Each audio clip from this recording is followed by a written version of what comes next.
কাপ্তাই সেনানিবেশে দেলোয়ার হোসেন সাইদির ওয়াজ চলার কারণে মোবাইলে আমার ওয়াজ চলছে বিদায়, মানে দেলোয়ার হোসেন সাইদি ওয়াজ চলছিল মোবাইলে, তাতে আমাকে চাকরিচ্যুত করা হয়েছে। যেই দিন আমার কাছে মোবাইলে দেলোয়ার হোসেন সাইদির জামাতের তকমা পাইছে, আমাকে বলছে যে আমি জামাতে ইসলাম জিএমবির সদস্য। 2015 সালে নভেম্বর মাসে আমাকে সন্ধ্যার সময় নিয়ে গেছে, নিয়ে আমাকে 15 দিন পর্যন্ত চোখ বেঁধে রাখছে। কোথায় আমি নিজেও কিছু বলতে পারি না, কোনো কিছুই বলতে পারি না। আর আমাকে ডিজিএফআর লেফটেন্যান্ট কর্নেল হিন্দু করে একজন লোক ছিল, আমার নামটা সঠিক মনে নেই, উনি আমাকে যে পরিমাণ টর্চারিং করেছে, আমাকে বলে যে তুই মোল্লা, তুই জামাত ইসলাম করিস, তোকে এই পৃথিবীতে রাখবো না, এইভাবে করে আমাকে চাকরিচ্যুত করা হয়েছে। আমার কোনো ভুল ছিল না। আমি এখন দেখেন আমার এলাকায় যাইতে পারি না, সমাজে চলতে পারি না, আমি সমাজে চলতে না, আমি জামাত ইসলাম। আমার কি অপরাধ? জামাত ইসলাম। 2020 সালের আগস্টে আমাকে চাকরিচ্যুত করা হয়। আমার তেমন কোনো কারণ ছিল না, যে কারণটা হচ্ছে আমি শুধু আমার পার্সোনাল ডায়েরিতে লিখেছিলাম যেই দেশের সরকার সৎ ওই দেশের অসৎ লোকেরা বিপদে পড়ে, আর যেই দেশের সরকার অসৎ ওই দেশের সৎ লোকেরা বিপদে পড়ে। আমার কথাটা কি ভুল ছিল? আমি তো বর্তমান সময়ে সারা দেশের মানুষ জানে যে গত সরকার আসলে সৎ ছিল না, ভুল ছিল, যার জন্য সে আজকে দেশে নয় দেশ থেকে পালিয়ে যেতে হয়েছে। তাই আমরা আসছি আমাদের দাবি নিয়ে, যে আমাদের ন্যায্য দাবি।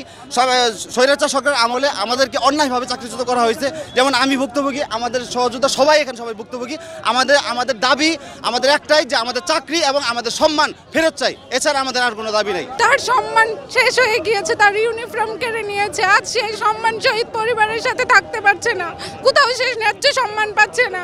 আমরা চাই আমার স্বামীর সম্মান ফিরে পাক, আমরা চাই সহযোদ্ধা প্ল্যাটফর্মের প্রতিটা ভাই তার সম্মান ফিরে পাক, তার ইউনিফর্ম ফিরে পাক।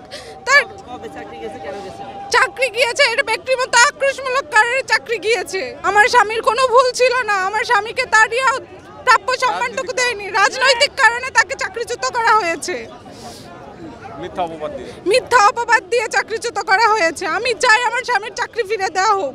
এক পক্ষ বিচার করা হয়। আমরা যে দেখা যায় যে অনেক সৈনিক আছে, মা বাবা অসুস্থ থাকার কারণে বিয়ে করে, তাকে বিয়ে করানো হয়, মানে বাড়ির সমস্যার কারণে বিয়ে করায়।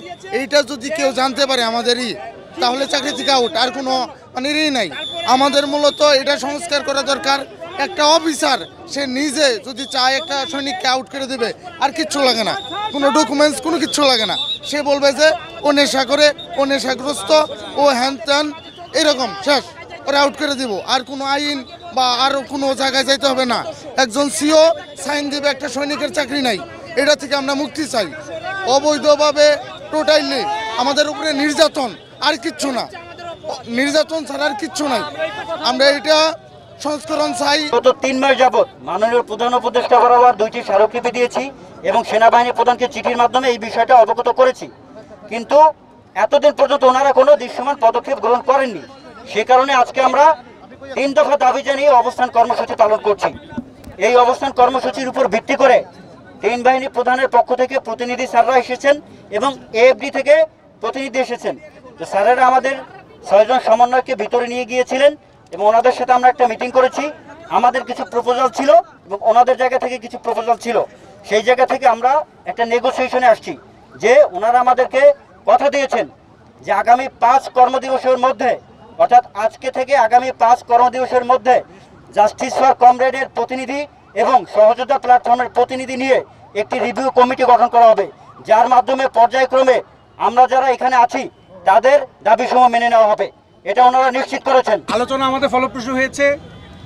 ওনাদের যে দাবি দেওয়া বা আপনাদের সবার যে দাবি দেওয়া, এটা আমরা শুনেছি এবং ওনারা একটা টাইমলাইন বেঁধে দিয়েছে। আমরা আমাদের সর্বোচ্চ চেষ্টা করব সেই টাইমলাইনের ভিতরে দাবি দেওয়াটা আমরা মেনে নিতে।